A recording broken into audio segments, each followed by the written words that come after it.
power hour starts. So that's great. I see Mary Finn is logging in now. She's also from the Galway area, so that's great. And I think we'll probably have a couple of more that log on as we go along. So what is the purpose? What are we all doing here, actually?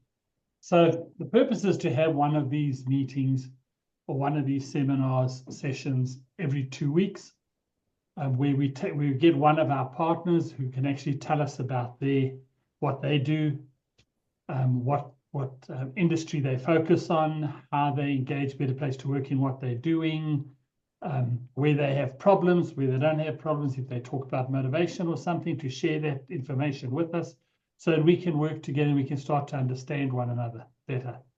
It's all about creating a community where we can actually all share in our gains and our losses. Not all of us are running around writing hundreds of thousands of euro or rand business every day. It doesn't happen. But we're all out there trying. And the more we can communicate as a collective, the better we can actually create a solution that works for you by learning by other people's mistakes or by learning by other people's experiences. So that's what it's all about. It's also handy to have these meetings where you get to know what other people's business is all about and what they do. And we're really excited to see how this rolls out and how it progresses and how we can get more and more people on every single week. I think currently we've got about nearly 30 odd partners in globally, and we're hoping to have as many of them as possible. So it'll always be running at around this time of the afternoon. Simply because we have colleagues who are in America and in Canada who are very excited to join us as well. And I don't think they're not joining us today, but they will join us in future events. So that's why I've always run about this time. And every one of our partners will have an opportunity to actually host 20, 30 minutes of this session, tell us about themselves, tell us about their business, tell us about what they need to do, open the floor, and we can all just dialogue. I'm not going to chat forever. I'm going to stop right now and welcome you all. Kim will take over. Kim will be hosting these going forward as part of the concierge. Her team will host them. So without any further ado, I'm going to hand over to Kim. Thanks, Kim. Thanks, guys. Thanks, Brian. Welcome, everybody. We've got Dolores that is going to present for us today. One of her very well-known specialities is wellness in the workplace. Dolores, you want to take it away? Thank you. Hello, everyone. Great to meet you all. I've met some of you now in person, which is great. Even Shay, met him in Galway, my own native city here on the west coast of Ireland, which is absolutely wonderful. My first chat with Shay online, I felt like we had just had such a great laugh, and we just felt that we had we were chatting business as well, but it was just a lovely synergy between the work we do, and that's why I love An Even Better Place to Work. I think it's the as a workplace wellbeing specialist trainer, and that I'm very much about needs as well, the employees' needs, both from lived experience, but also from being a coach for many years, working one-on-one with people as well, and realizing that we all really have the same fundamental needs to feel seen, heard, and to feel like we belong, that just shows up differently for people, but they're very fundamental needs, and that we really can't reach our potential and go up that hierarchy of needs. If we use something like Maslow, go up those needs, we can't really we can't get confidence if we don't feel like we belong. We can't really be confident or have good self-esteem if we don't feel as though we're being seen and heard. Those are the fundamental needs that we have in all areas of our life, not just in the workplace. And they'll always come back down to unwrapping those stories. So I do have a slide. It's not a big slide presentation. I'm not going to kill anyone with slides today, believe me. But I just put something together so you don't have to look at me all the time as well and my mad hair today.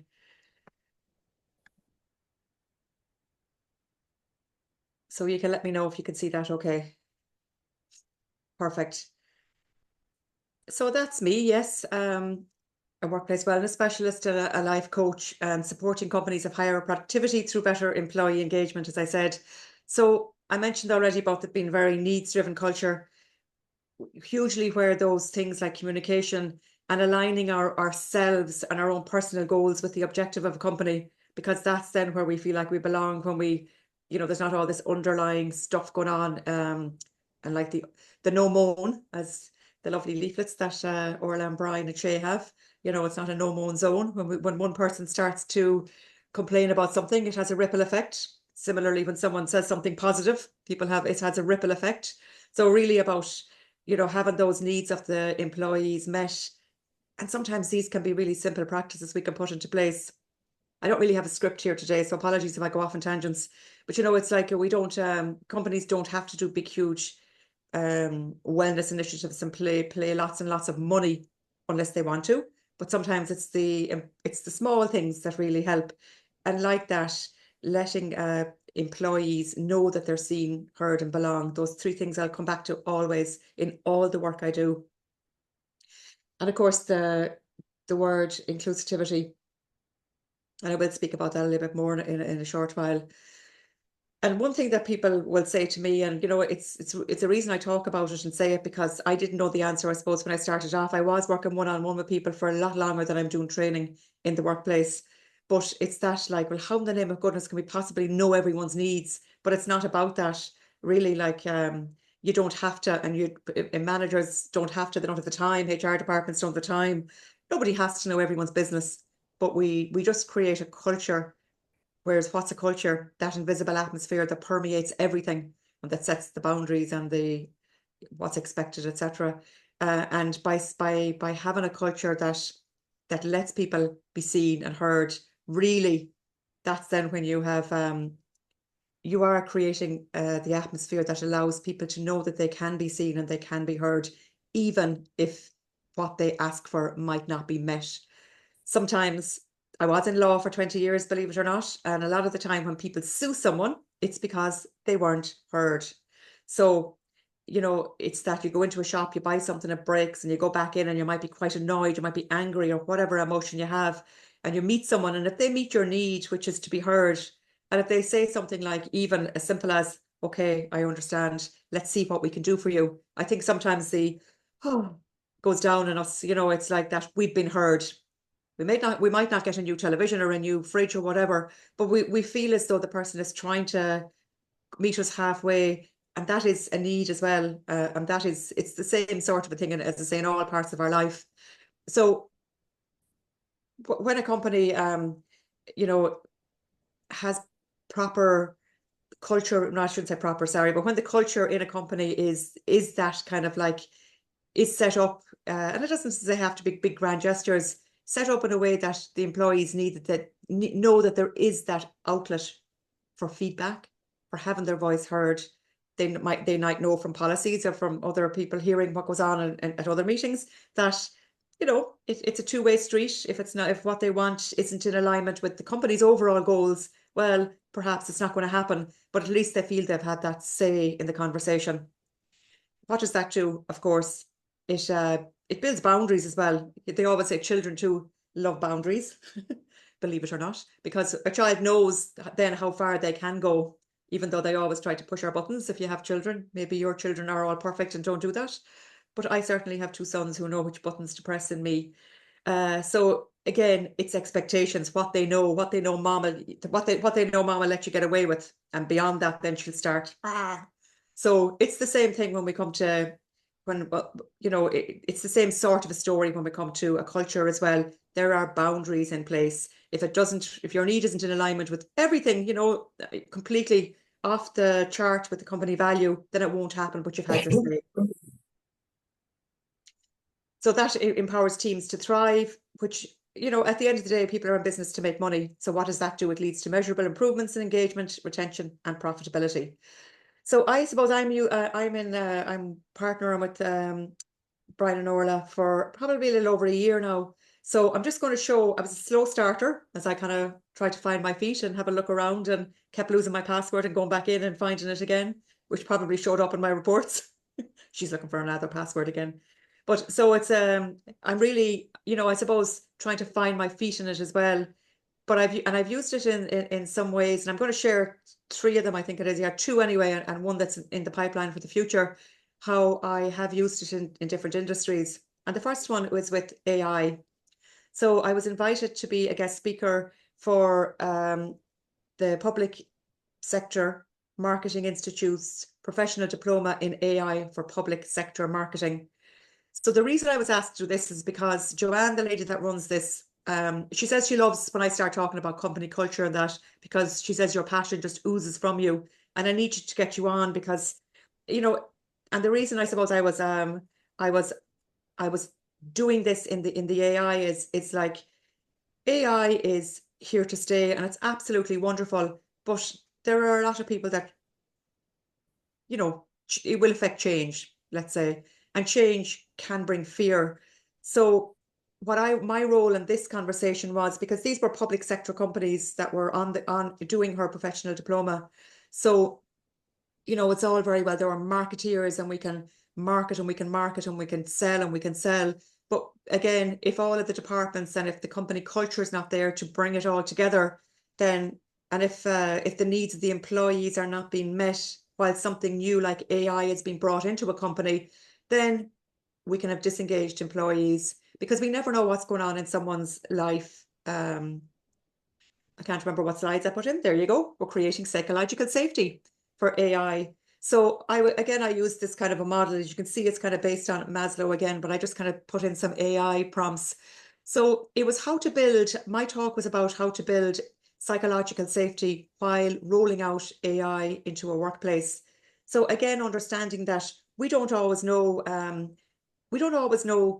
the needs of, going back to that statement again, is that we're bringing in AI, you know, it's so new, it's new to everybody. The marketing are bringing it in, the sales are, you know, whatever, they're all having their meetings or whatever, but it's how we need to communicate the rolling out of something like AI in a workplace.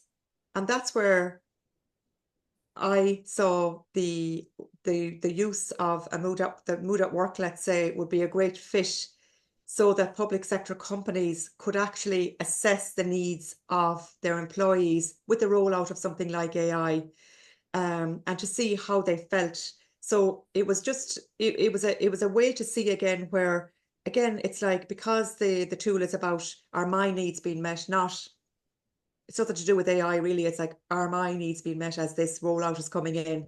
You know, it's not giving out about the company are bringing this in and they're not telling me. So it brings up the fears, and we don't always know what someone's fear is.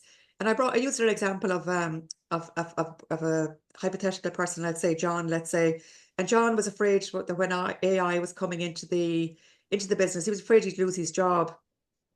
What the company didn't know was that his son was going to college in September, and it was going to cost him a lot. He had to move out from home, and it was going to cost him an awful lot in accommodation and that. Nor did the company need, again, to know these stories we have. But John was fearful that if AI came in, he'd lose his job. So he shut down. What could have happened there was, to create psychological safety for John, is if the communication piece was in place, the company would have had a meeting and they would have discussed how they were going to communicate this implementation of AI with their employees in order to create this psychological safety and to allay any fears that any of the employees had. So, like, if a company did this for John, he'd go, oh gosh, that's great. At least I realise now it's not going to affect me, A, or B, yeah, it could affect me, but now I realise I'm going to get trained. Phew, I don't have to worry anymore. Or else they implement AI, they don't think about the employees, not because they're bad employers. Sometimes it's just a missing link, missing loop, let's say. They're so busy trying to learn AI themselves. John is fearful and he shuts down.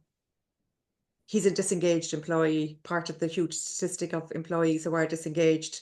So that's what can happen. You know, we have a very fearful person who is now more fearful because there was no communication, where sometimes, always actually, communication is about communicating and listening. If John had feedback or somebody else had feedback, that they listen. Again, going back to, it's just listening, active listening. You don't have to take on everyone's whims and whatever, but you listen and you create that psychological safety, which again is the needs, the safety needs. Because like, if a safety need would have come up for John, because he wouldn't have felt safe that his job was there. you know, and then like he wouldn't really feel like he belonged anymore if he thought his job was gone. His self-esteem would have not been very good, and he would definitely not be realizing his full potential. So we can see we're not really doing our staff any good.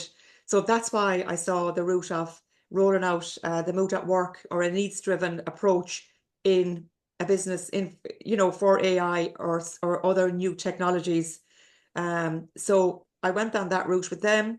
It's still, you know, it's still there with the public sector. There's nothing major happened out of it, not yet. Again, you know, it's about, again, realizing. I know that Joanne, the lady that run it, we did a video, and we took a snapshot of me introducing this very quickly, and she's going to use it as a lead magnet for her next rollout, for her next diploma in public sector marketing, because the public sector are, you know, they're a huge market. And I think that they're definitely, after having run a workplace wellness event recently in Galway, more than half the people there were from the public sector. It seems that they're, from my reflection after that, and why I didn't get more people on seats, was, you know, one of them is, I think that public sector, it seems to be easier for them to get days off work maybe. So I think definitely the public sector I see as a way for rolling out the diagnostic tool, because it seems to have, they just seem to have more, maybe, I don't know, just maybe more ease in some ways of getting time to look at webinars and all that. So yeah, that's what I did. My Unit 7.3 was about creating a company culture for AI integration. So I've already gone through that. So that was about, that's how I kind of zoned in on that. And again, like, this diploma is not a once-off. Joanne is very big in Ireland in this whole AI, and actually globally. She's written a few books on it. So going to keep working on that one. Yeah, and I've already said that, actually, the resistance to change. That was one of my slides, you know, I used about the fear of the unknown, and how AI can feel complex and mysterious. And they're all normal feelings that we can have when we don't know if something's going to affect our role. And again, this change piece, where we get comfortable with our routines at work, but our stability and our sense of safety can get rocked if something is going to upend our routines. It could be even that we work from home and we're used to bringing our child to school now, and that suddenly we realize maybe that if we're going to be, a job could change. Sorry, I won't go on too much more. So there again, this is another thing I talked about with them. So developing empathy and practicing active listening, mindset shifts to overcome resistance. That's working with our own mindset sometimes as managers, like, why should we have to do more work, and all this kind of thing. We always come back to ourselves. I suppose I preach a lot about that. And for any of you that do coaching and that, it's like, why am I reacting like that? Maybe we have a bit of fear over it ourselves as managers and something. So it was about a two-way street, working with managers as well, mindset shifts for them as well as for the employees, and then practical strategies for moving through resistance. And then I did another creating sustainable people first workplace that drive productivity.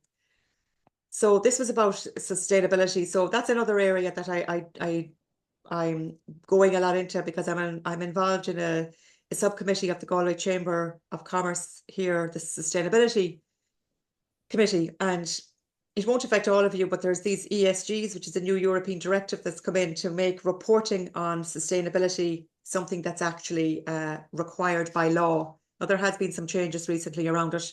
So it's ESG. I do the S part, which is the S in the middle, is the social part. I don't do the governance, and I don't do the environmental part. I stick in my lane. So, you know, I could see again where this, my work I already do, how the diagnostic tool would fit in very well with the social part, because companies need to provide, like, stakeholders now require you to see how you're treating your staff, etc. So the diagnostic tool I could see was perfect, because again, a lot of these companies want metrics. So this is a metric, and a very good one. So we're looking again at how, again, we can roll this out, let's say. So I just kind of have started to share this. And this is a few slides from my presentation about 2 weeks ago on sustainability, but it's one that, again, I'm going to do a lot more work on. So understanding what sustainability is and how it fits in with the diagnostic tool, in my opinion, is we're looking at a sustainable workplace looks after the needs of the employees in the present, without jeopardizing the needs of future generations to have their needs met. It's just like the environment when we talk about, you know, we're planting trees now so that the future generations will have these in place. It's the same with our workplaces, in my opinion, that when we look after our employees now, we're creating a resilient workforce, and we're creating also like, and this is I'm very passionate about this topic, so I won't dwell on it too much. I'll mention it a little bit at the end, but there's a lot of children being diagnosed with neurodivergency, you know, on all the different spectrums like that. And to me, having a son going through this journey, there are no clear pathways into employment in a lot of places. So that's the future generation I'm looking at. So selfishly, I'm looking at this, but it's also great because I actually can see his journey through the school and how terrible that is. And God love him. All that's wrong with him is he can't focus very well, nothing else. It's a real thing. But that's one part of only about, you know, there are lots of kids with this, and there are a lot of adults. Doesn't even have to be on a spectrum. Maybe we can lack focus or whatever. But this is about the sustainability of workplaces. And there's a lot of controversy in Ireland about ADHD and all this, where there's been things said by top people that it's all a fad to make money and all this. So bottom line, I want to be in the conversation about creating workplaces. And I can see again, the diagnostic tool can be a great fit for this because again, it's metrics, understanding the needs of the workforce. I hope I'm not going on too much, sorry. So I used a metaphor as a tree for culture in an organization. And just very quickly, I'm going to go through this. This is actually kind of like my logo, a logo that I did a long time ago. And I'm kind of growing into my own logo, I think, at this stage. So like I talked about the tree at the top being, this is what we see in a tree. We see the beautiful leaves and we see the flowers or whatever, if there are flowers, if there's fruit or whatever. And that's what the outcome of what's going on underneath. And I likened it to a company where what we see in a company as well is, you know, that we see the innovation, we see the end results, but we don't see where the end results is coming from. And that is the culture. So whether that's below in the roots of the tree, like sometimes an invasive plant comes in and kills the roots or disrupts them in some way, then what happens eventually is that what's over the ground will die or not do so well. But we only see the results when the work has been done underneath. Let's say we don't see it, you know, as and it can be the same with the company culture when it's not, you know, if there's all this moaning going on and we don't really, you know, the top management don't see it. Again, I could just see like the diagnostic tool coming in, assessing the needs. Okay, look, we have a problem here with communication. We have conflict going on in this team over here, and that's why they're not being productive. Let's get this in and let's get solutions for them. So again, it's about developing sustainable mindsets as well, because it's about our mindset shift sometimes, because people are busy, managers are busy, and they're often squeezed.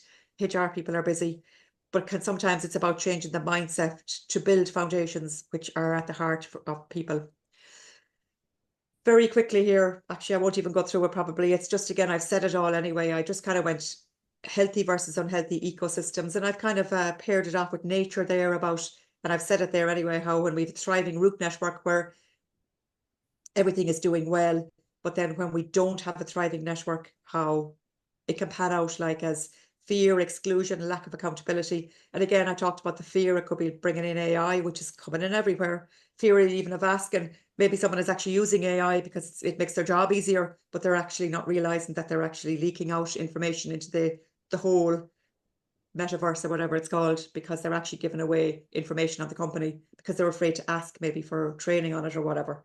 So just all of those things where I could see that the diagnostic tool could fit in, especially in this route I'm taking now, more with working with the Chamber of Commerce and the Sustainability Committee, and really working on the social part of it and giving companies, which is what they want, metrics. How do I find out if I can, because they have to do it, you know, they have to produce this data. So let's get in there and give them the mood at work, and the other one, sustainability at work, etc.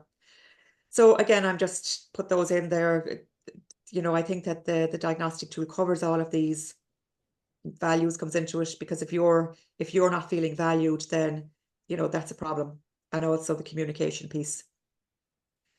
You know, I explain again a lot of the time that it's all down to communication and how to listen.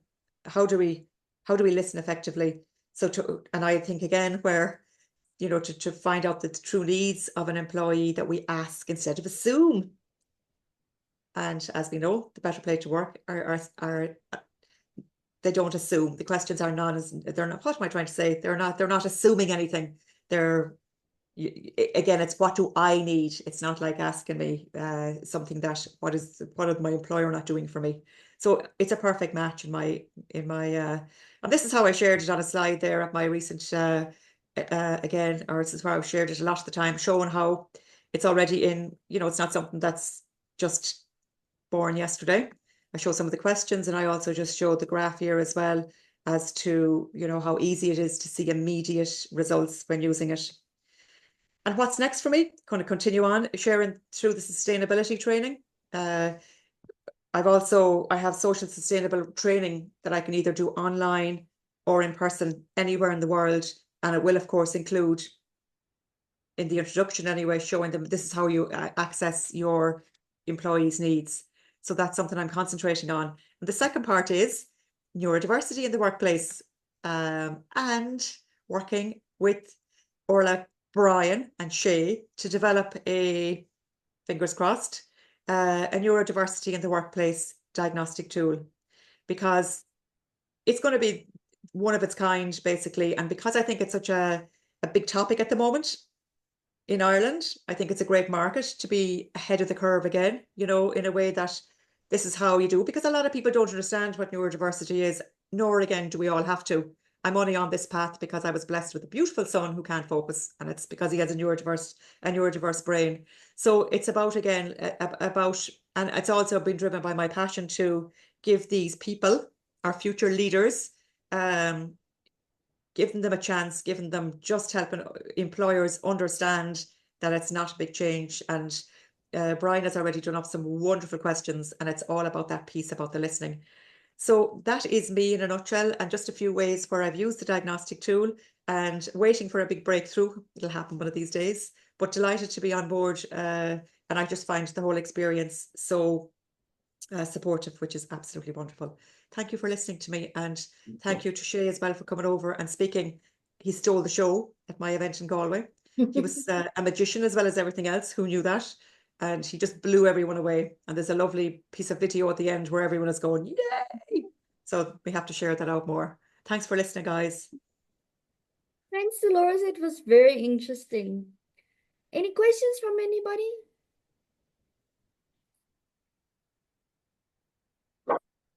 See, there's one there from Brian. Is what trends do you see emerging in workplace wellness over the next few years?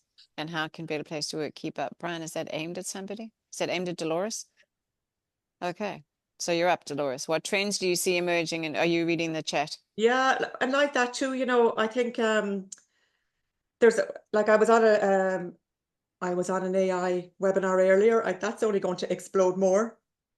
You know, I think to find a way and to use the tool to help companies roll it out in a way where the employees' needs are being listened to. I mean, that's a trend. Do you know what I mean? It is something that's it's a definitely a way in, I think, because AI is just so big.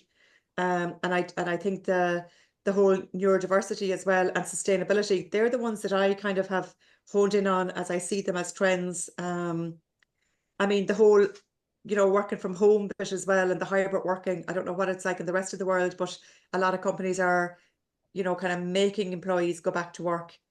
But then we also, on the other hand, see statistics that are showing that, and even people saying it, that people are keeping their cameras off. And that's a problem because we don't have these connections. So I think that the whole hybrid working situation, and I think maybe the effects of lockdown are beginning to make themselves known now. And that, I suppose, whatever way we can find a way, I know there is one of the tools, isn't it, working from home as well, you know, to be in there really, and to be at the what is trending in the world. And these topics, definitely sustainability in Europe anyway. And even if you're not in Europe, it doesn't matter. These people really need, if you do any research on the ESGs, if you help the companies with all those main topics, their environment, and find a way to help them be sustainable, I think that's good. I hope I didn't ramble again. Thanks, Dolores. Any other questions? Well, a comment I would make, when I'm doing a demonstration now of Better Place to Work, I've been trying to make it really, really simple. The system is very complicated, not very complicated, it's very comprehensive. And basically what I do, I would say to people, most people in your organization are what we would call team players, team members, and one team leader. So of a population of an organization, 10 to 15% of people would be leaders. The rest are members. So really our focus needs to go to the members, a lot both. But what I'm trying to say these days is to make it really, really simple. Somebody says, Shay, what's this all about? All about needs, which leads to greater profitability, etc., etc. But how does it work? So for a team member, it's dead simple.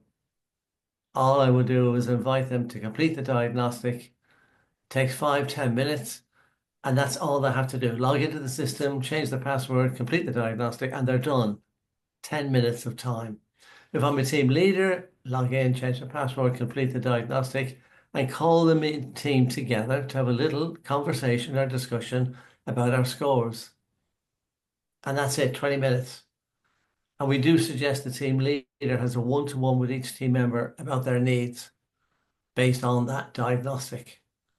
Now, people were time conscious at the moment, I get that. We're trying to cater for that. So basically, it's nice and simple, achievable. I don't even emphasize the rest of the program. I said, listen, there's loads there. But we come to that after you've done the first session, if you like, level 1.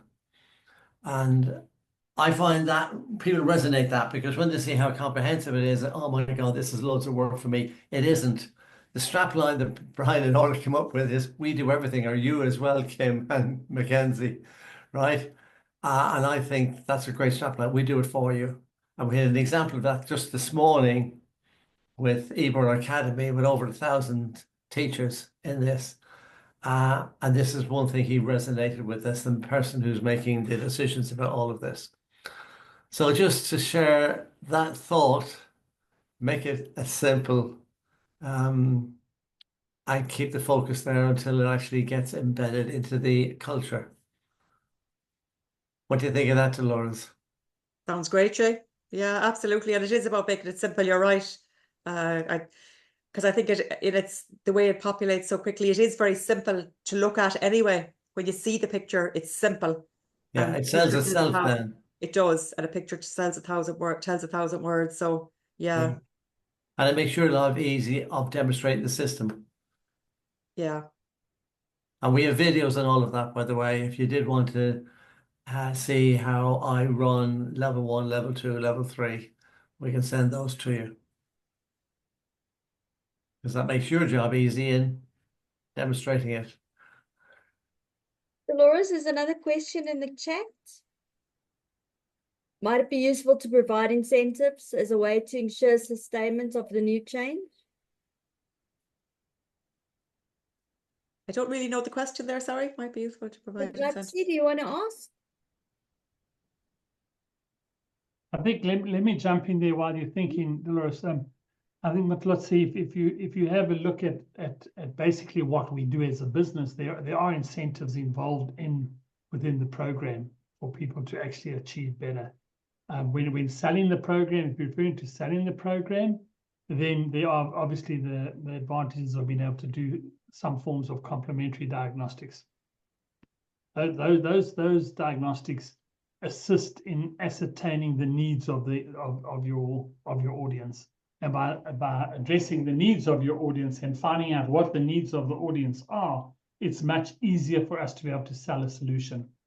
So yeah, I encourage any kind of assessment that will help to encourage the change within an organization.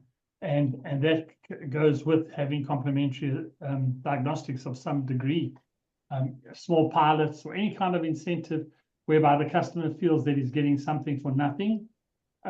Is good for the customer, and it's really good for us because we get the result we want. Because 9 out of 10 times, if the customer does do a pilot, or as soon as the customer gets involved in the program at any level, okay, the program will highlight a need.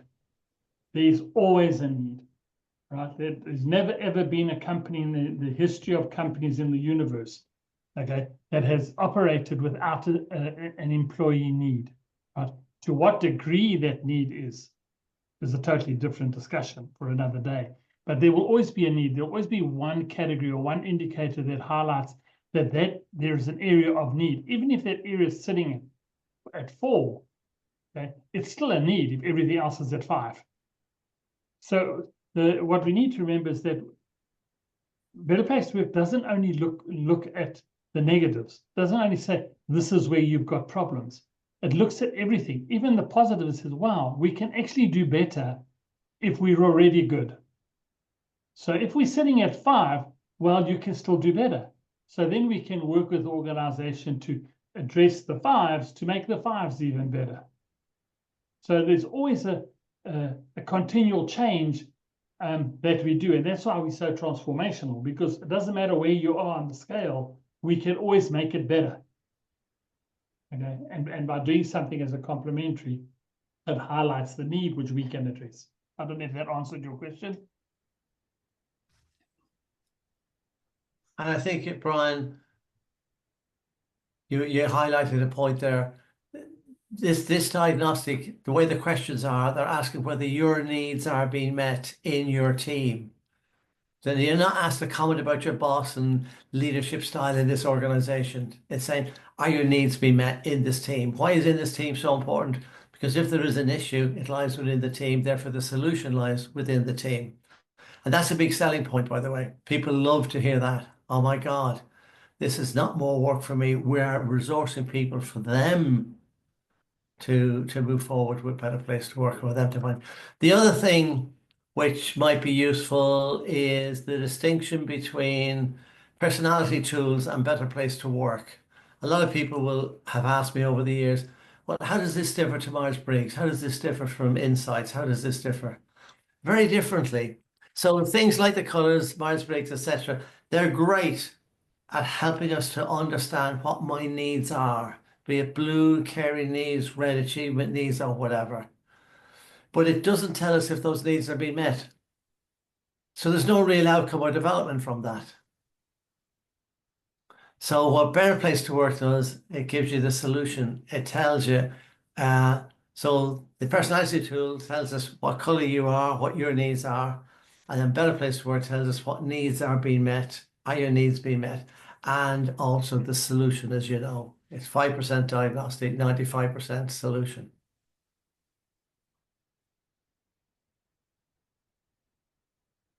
Love that, yeah. Anybody else want to ask anything?